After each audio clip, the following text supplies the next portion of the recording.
وما من دابة في الأرض إلا على الله رزقها ويعلم مستقرها ومستودعها كل في كتاب مبين. وهو الذي خلق السماوات والأرض في 6 أيام وكان عرشه على الماء ليبلوكم أيكم أحسن عملا. ولئن قلت إنكم مبعوثون من بعد الموت ليقولن الذين كفروا إن هذا إلا سحر مبين. ولئن أخرنا عنهم العذاب إلى أمة معدودة ليقولن ما يحبسه ألا يوم يأتيهم ليس مصروفا عنهم وحاق بهم ما كانوا به يستهزئون. ولئن أذقنا الإنسان منا رحمة ثم نزعناها منه إنه ليئوس كفور. ولئن أذقناه نعماء بعد ضراء مسته ليقولن ذهب السيئات عني إنه لفرح فخور. إلا الذين صبروا وعملوا الصالحات أولئك لهم مغفرة وأجر كبير. فلعلك تارك بعض ما يوحى إليك وضائق به صدرك أن يقولوا لولا أنزل عليه كنز أو جاء معه ملك إنما أنت نذير والله على كل شيء وكيل. أم يقولون افتراه قل فأتوا ب10 سور مثله مفتريات وادعوا من استطعتم من دون الله إن كنتم صادقين. فإن لم يستجيبوا لكم فاعلموا أنما أنزل بعلم الله وأن لا إله إلا هو فهل أنتم مسلمون. من كان يريد الحياة الدنيا وزينتها نوفي إليهم أعمالهم فيها وهم فيها لا يبخسون. أولئك الذين ليس لهم في الآخرة إلا النار وحبط ما صنعوا فيها وباطل ما كانوا يعملون. أفمن كان على بينة من ربه ويتلوه شاهد منه ومن قبله كتاب موسى إماما ورحمة أولئك يؤمنون به. ومن يكفر به من الأحزاب فالنار موعده فلا تك في مرية منه إنه الحق من ربك ولكن أكثر الناس لا يؤمنون. ومن أظلم ممن افترى على الله كذبا أولئك يعرضون على ربهم ويقول الأشهاد هؤلاء الذين كذبوا على ربهم ألا لعنة الله على الظالمين الذين يصدون عن سبيل الله ويبغونها عوجا وهم بالآخرة هم كافرون. أولئك لم يكونوا معجزين في الأرض وما كان لهم من دون الله من أولياء يضاعف لهم العذاب ما كانوا يستطيعون السمع وما كانوا يبصرون. أولئك الذين خسروا أنفسهم وضل عنهم ما كانوا يفترون لا جرم أنهم في الآخرة هم الأخسرون. إن الذين آمنوا وعملوا الصالحات وأخبتوا إلى ربهم أولئك أصحاب الجنة هم فيها خالدون. مثل الفريقين كالأعمى والأصم والبصير والسميع هل يستويان مثلا أفلا تذكرون. ولقد أرسلنا نوحا إلى قومه إني لكم نذير مبين ألا تعبدوا إلا الله إني أخاف عليكم عذاب يوم أليم. فقال الملأ الذين كفروا من قومه ما نراك إلا بشرا مثلنا وما نراك اتبعك إلا الذين هم أراذلنا بادي الرأي وما نرى لكم علينا من فضل بل نظنكم كاذبين. قال يا قوم أرأيتم إن كنت على بينة من ربي وآتاني رحمة من عنده فعميت عليكم أنلزمكموها وأنتم لها كارهون. ويا قوم لا أسألكم عليه مالا إن أجري إلا على الله وما أنا بطارد الذين آمنوا إنهم ملاقو ربهم ولكني أراكم قوما تجهلون. ويا قوم من ينصرني من الله إن طردتهم أفلا تذكرون. ولا أقول لكم عندي خزائن الله ولا أعلم الغيب ولا أقول إني ملك ولا أقول للذين تزدري أعينكم لن يؤتيهم الله خيرا الله أعلم بما في أنفسهم إني إذا لمن الظالمين. قالوا يا نوح قد جادلتنا فأكثرت جدالنا فأتنا بما تعدنا إن كنت من الصادقين. قال إنما يأتيكم به الله إن شاء وما أنتم بمعجزين، ولا ينفعكم نصحي إن أردت أن أنصح لكم إن كان الله يريد أن يغويكم هو ربكم وإليه ترجعون. أم يقولون افتراه قل إن افتريته فعلي إجرامي وأنا بريء مما تجرمون. أم يقولون افتراه قل إن افتريته فعلي إجرامي وأنا بريء مما تجرمون. وأوحي إلى نوح أنه لن يؤمن من قومك إلا من قد آمن فلا تبتئس بما كانوا يفعلون. واصنع الفلك بأعيننا ووحينا ولا تخاطبني في الذين ظلموا إنهم مغرقون. ويصنع الفلك وكلما مر عليه ملأ من قومه سخروا منه قال إن تسخروا منا فإنا نسخر منكم كما تسخرون. فسوف تعلمون من يأتيه عذاب يخزيه ويحل عليه عذاب مقيم. حتى إذا جاء أمرنا وفارت النور قل نحمل فيها من كل زوجين اثنين وأهلك إلا من سبق عليه القول وما آمن معه إلا قليل. وقال اركبوا فيها بسم الله مجريها ومرساها إن ربي لغفور رحيم. وهي تجري بهم في موج كالجبال ونادى نوح ابنه وكان في معزل يا بني اركب معنا ولا تكن مع الكافرين. قال سآوي إلى جبل يعصمني من الماء قال لا عاصم اليوم من أمر الله إلا من رحم وحال بينهما الموج فكان من المغرقين. وقيل يا أرض ابلعي ماءك ويا سماء أقلعي وغيض الماء وقضي الأمر واستوت على الجودي وقيل بعدا للقوم الظالمين. ونادى نوح ربه فقال رب إن ابني من أهلي وإن وعدك الحق وأنت أحكم الحاكمين. قال يا نوح إنه ليس من أهلك إنه عمل غير صالح فلا تسأل ما ليس لك به علم إني أعدك أن تكون من الجاهلين. قال رب إني أعوذ بك أن أسألك ما ليس لي به علم وإلا تغفر لي وترحمني أكن من الخاسرين. قيل يا نوح اهبط بسلام منا وبركات عليك وعلى ممن معك وأمم سنمتعهم ثم يمسهم منا عذاب أليم. تلك من أنباء الغيب نوحيها إليك ما كنت تعلمها أنت ولا قومك من قبل هذا فاصبر إن العاقبة للمتقين.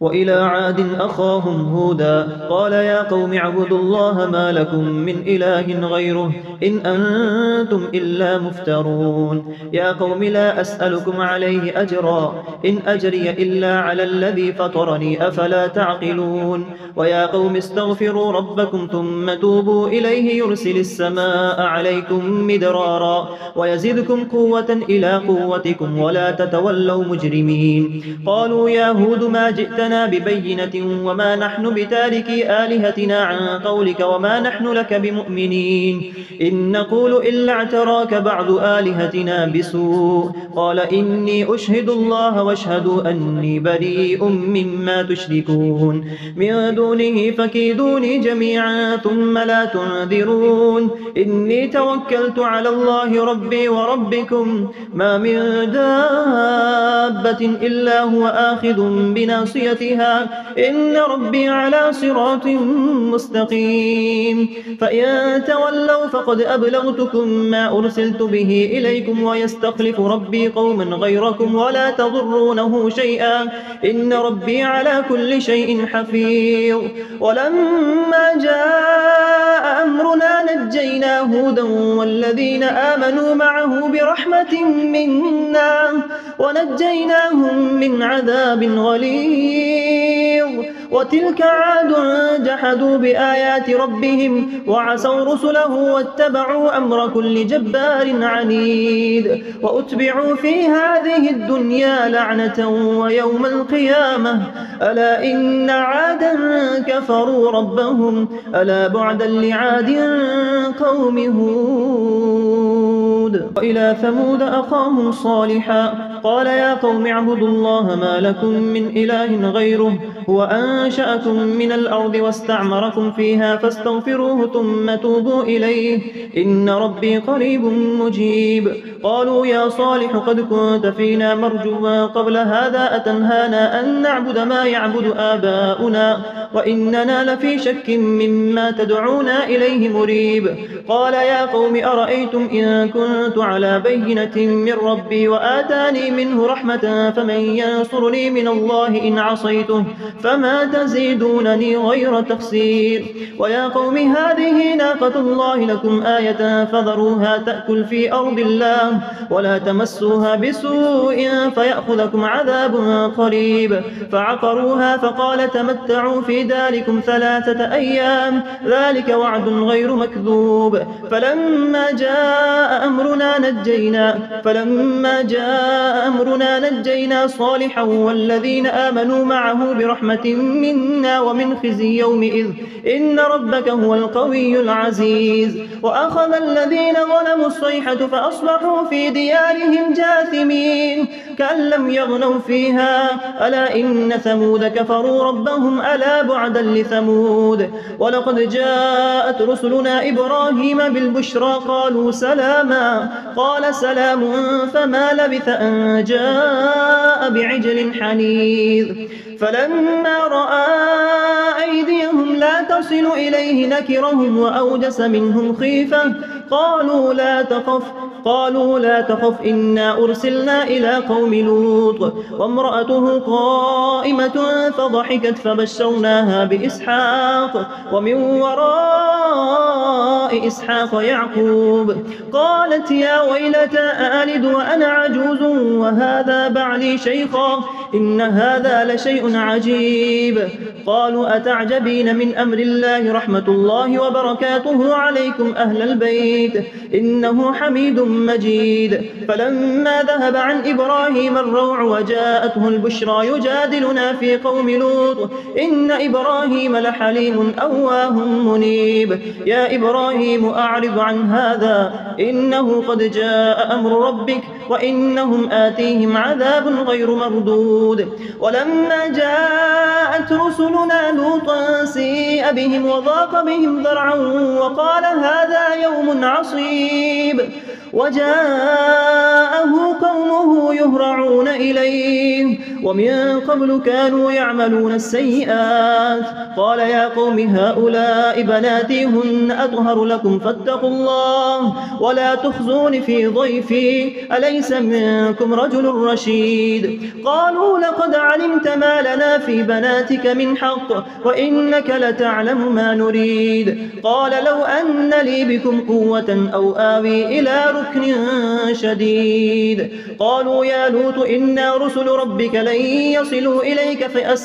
يصلوا إليك فأسر بأهلك بقطع من الليل ولا يلتفت منكم أحد إلا امرأتك إنه مصيبها ما أصابهم إن موعدهم الصبح أليس الصبح بقريب فلما جاء أمرنا جعلنا عاليها سافلها وأمطرنا عليها حجارة من سجيل منضود مسومة عند ربك وما هي من الظالمين ببعيد وإلى مدين أخاهم شعيبا قال يا قوم اعبدوا الله ما لكم من إله غيره ولا تنقصوا المكيال والميزان إني أراكم بخير وإني أخاف عليكم عذاب يوم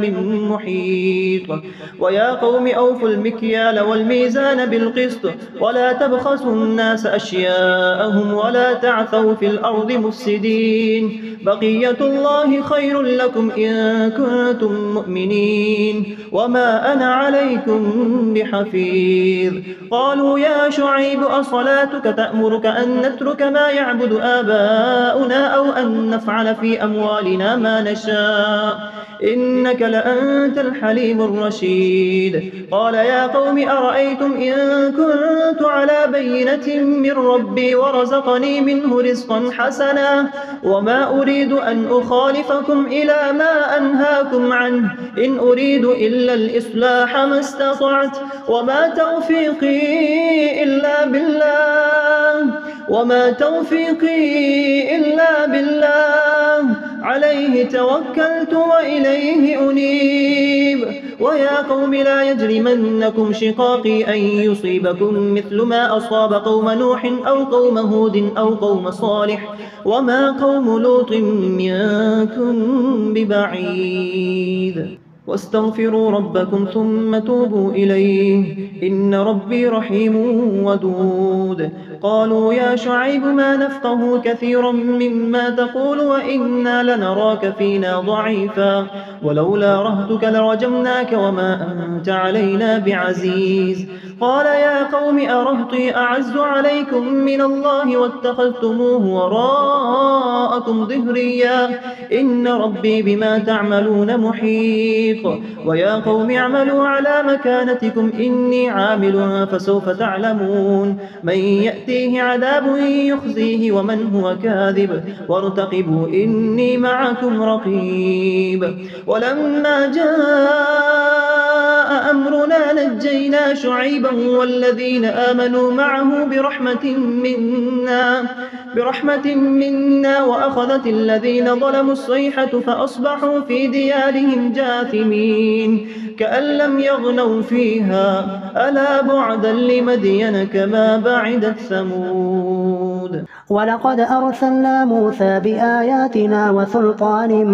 مبين إلى فرعون وملئه فاتبعوا أمر فرعون وما أمر فرعون برشيد يقدم قومه يوم القيامة فأوردهم النار وبئس الورد المورود. وأتبعوا في هذه لعنة ويوم القيامة بئس الرفد المرفود. ذلك من أنباء القرى نقصه عليك منها قائم وحصيد. وما ظلمناهم ولكن ظلموا أنفسهم فما أغنت عنهم آلهتهم التي يدعون من دون الله من شيء لما جاء أمر ربك وما زادوهم غير تتبيب. وكذلك أخذ ربك إذا أخذ القرى وهي ظالمة إن أخذه أليم شديد. إن في ذلك لآية لمن خاف عذاب الآخرة ذلك يوم مجموع له الناس وذلك يوم مشهود وما نؤخره إلا لأجل معدود. يوم يأتي لا تكلم نفس إلا بإذنه فمنهم شقي وسعيد. فأما الذين شقوا ففي النار له فيها زفير وشهيق خالدين فيها ما دامت السماوات والأرض إلا ما شاء ربك إن ربك فعال لما يريد. وأما الذين سعدوا ففي الجنة خالدين فيها ما دامت السماوات والأرض إلا ما شاء ربك عطاء غير مجذوذ. فلا تك في مرية مما يعبد هؤلاء ما يعبدون إلا كما يعبد آباؤهم من قبل وإنا لموفوهم نصيبهم غير منقوص. ولقد آتينا موسى الكتاب فاختلف فيه ولولا كلمة سبقت من ربك لقضي بينهم وإنهم لفي شك منه مريب. وإن كلا لما ليوفينهم ليريهم ربك أعمالهم إنه بما يعملون خبير فاستقم كما أمرت ومن تاب معك ولا تطغوا إنه بما تعملون بصير ولا تركنوا إلى الذين ظلموا فتمسكم النار وما لكم من دون الله من أولياء ثم لا تنصرون وأقم الصلاة طرفي النهار وزلفا من الليل إن الحسنات يذهبن السيئات ذلك ذكرى للذاكرين واصبر فإن الله لا يضيع أجر المحسنين فلولا كان من القرون من قبلكم أولو بقية ينهون عن الفساد في الأرض إلا قليلا ممن أنجينا منهم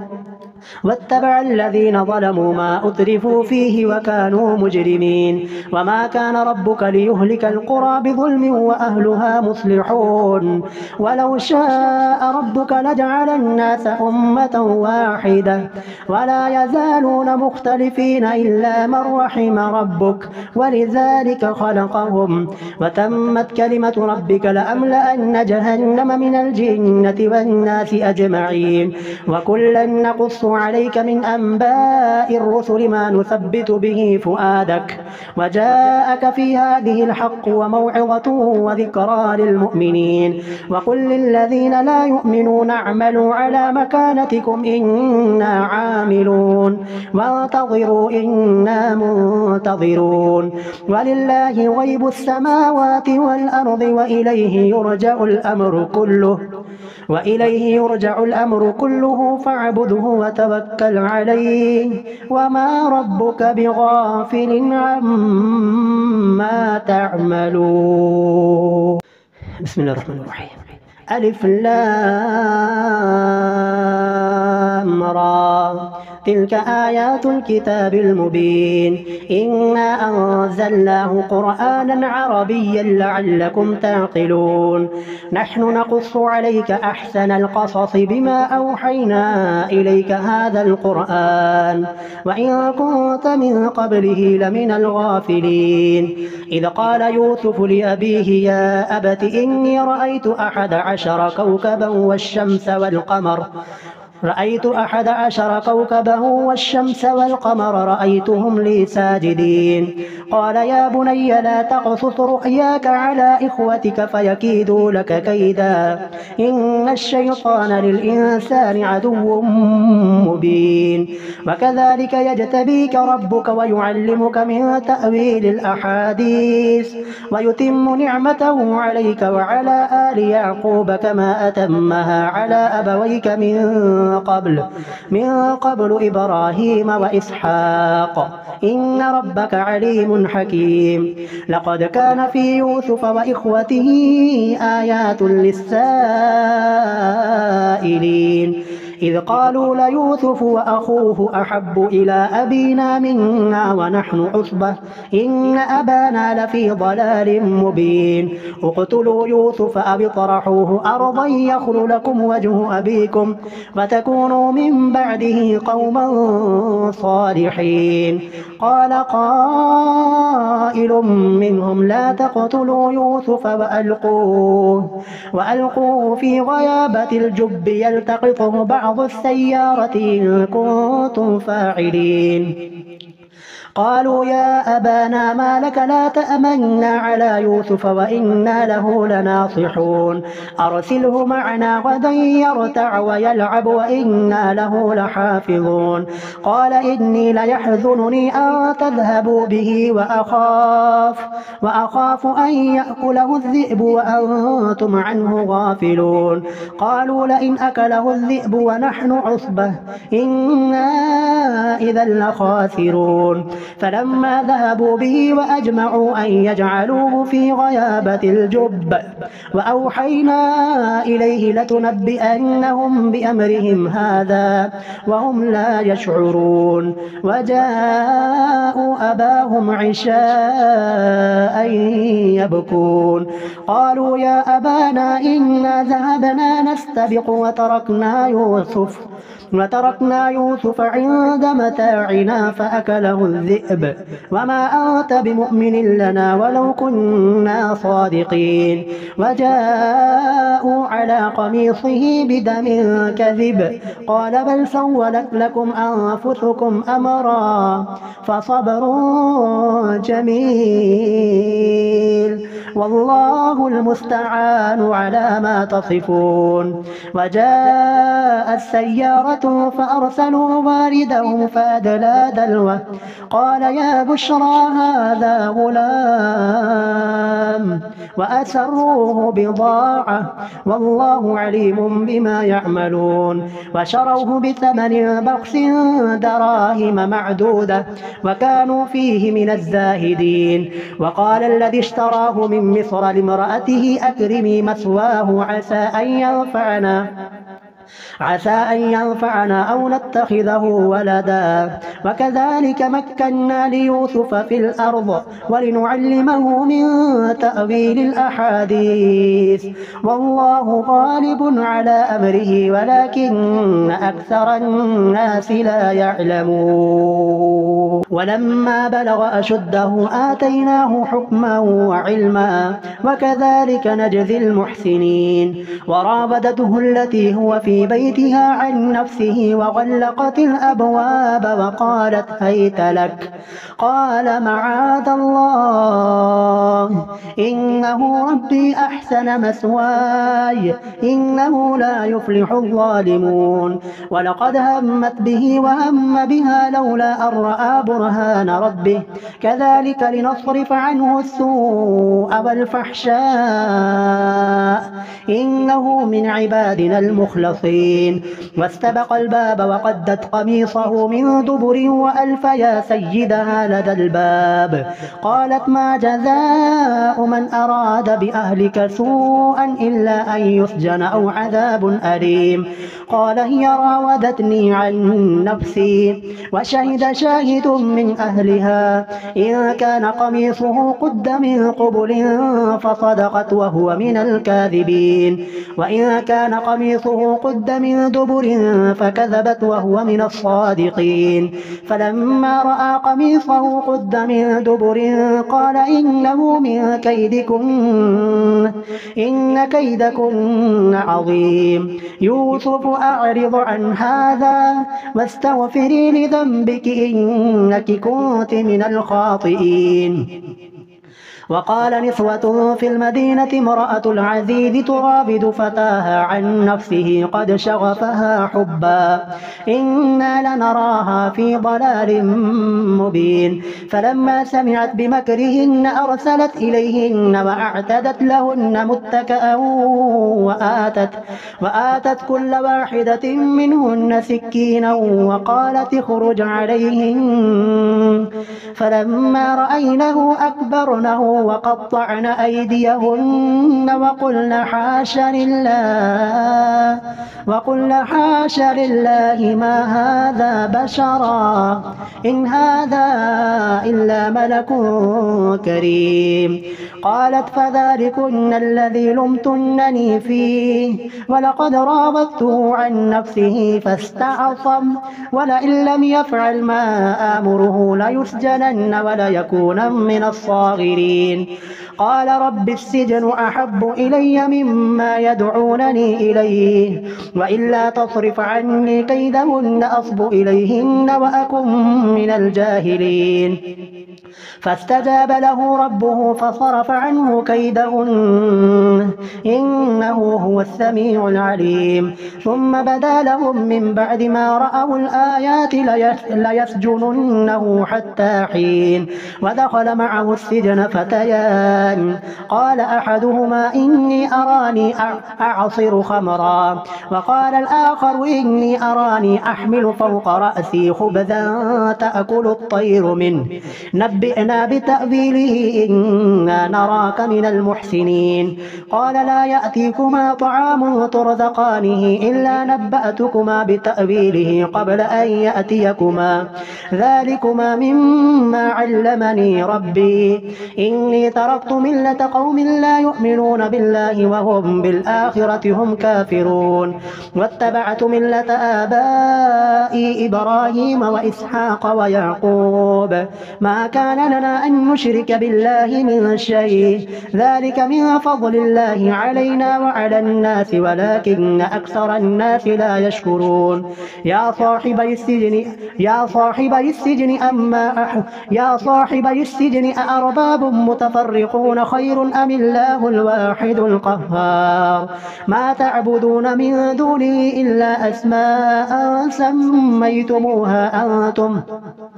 سميتموها أنتم وآباؤكم ما أنزل الله بها من سلطان إن الحكم إلا لله أمر أن لا تعبدوا إلا إياه ذلك الدين القيم ولكن أكثر الناس لا يعلمون يا صاحبي السجن أما أحدكما فيسقي ربه خمرا وأما الآخر فيصلب فتأكل الطير من رأسه قضي الأمر الذي فيه تستفتيان وقال للذي ظن أنه ناج منهما اذكرني عند ربك فأنساه الشيطان ذكر ربه فلبث في السجن بضع سنين وقال الملك إني أرى 7 بقرات ثمان يأكلهن 7 عجاف وسبع سنبلات خضر وأخر يابسات يا أيها الملأ أفتوني في رؤياي إن كنتم للرؤيا تعبرون قالوا أضغاث أحلام وما نحن بتأويل الأحلام بعالمين وقال الذي نجا منهما وادكر بعد أمة أنا أنبئكم بتأويله فأرسلون يوسف أيها الصديق أفتنا في 7 بقرات سمان يأكلهن 7 عجاف و7 سنبلات خضر وأخر يابسات لعلي أرجع إلى الناس لعلهم يعلمون قال تزرعون 7 سنين دأبا فما حصدتم فذروه في سنبله إلا قليلا مما تأكلون ثم يأتي من بعد ذلك 7 شداد يأكل ما قدمتم لهن إلا قليلا مما تحصنون ثم يأتي من بعد ذلك عام فيه يغاث الناس وفيه يعصرون وقال الملك ائتوني به فلما جاءه الرسول قال ارجع إلى ربك